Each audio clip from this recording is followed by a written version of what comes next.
এক ছাতার নিচে ঐক্যবদ্ধভাবে কাজ করতে হবে প্রফেসর ডাক্তার সাইফুল ইসলাম ময়মনসিংহের ফুলবাড়িয়ার ঐতিহ্যবাহী শিক্ষা প্রতিষ্ঠান ফুলবাড়িয়া ডিগ্রি কলেজের গভর্নিং বডির নবনিযুক্ত সভাপতি brigadier general professor doctor Saiful ইসলামকে রবিবার ২রা নভেম্বর সকাল ১০টা থেকে দুপুর ১২:৩০ পর্যন্ত কলেজ ক্যাম্পাসে শিক্ষক শিক্ষার্থী ও অভিভাবক প্রতিনিধি ফুল দিয়ে বরণ করে নেন। সকাল ১০টা থেকে দুপুর ১২:৩০ পর্যন্ত তিনি কলেজ ক্যাম্পাসে শিক্ষক শিক্ষার্থী ও অভিভাবকদের সাথে মতবিনিময় করেন। এ সময় কলেজ প্রাঙ্গণ উৎসবমুখর পরিবেশে পরিণত হয়। আমি নিতে আসিনি, দিতে এসেছি। নবাগত সভাপতি ডাক্তার সাইফুল সভাপতি brigadier general professor doctor Saiful Islam বলেন, আমি এই কলেজ থেকে কিছু নিতে আসিনি, বরং দিতে এসেছি। আপনারা আমার জন্য দোয়া করবেন। শিক্ষকরা দেশ গড়ার কারিগর। রাজনীতি মুক্ত পরিবেশে এক ছাতার নিচে থেকে কাজ করতে হবে, দলাদলি নয়।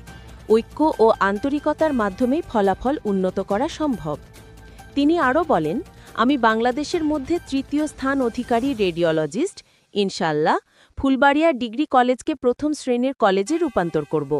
বর্তমানে এইচএসসি পরীক্ষার ফলাফল 17% হলেও আগামীতে এ কলেজ উপজেলায় সেরা ফলাফল অর্জন করবে।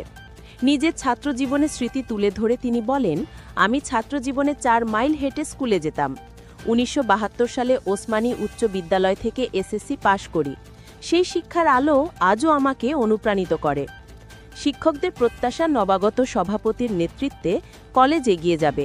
এ সময় উপস্থিত ছিলেন ভাইস প্রিন্সিপাল মোহাম্মদ আমজাদ হোসেন, সহকারী অধ্যাপক আজাহারুল ইসলাম, শিক্ষক প্রতিনিধি ও সহকারী অধ্যাপক খাইরুল ইসলাম, সহকারী অধ্যাপক আশরাফুল ইসলাম, প্রভাষক আসমাউল হুসনা, অভিভাবক প্রতিনিধি লুৎফুর রহমান মাস্টার সহ সকল শিক্ষক কর্মচারীবৃন্দ।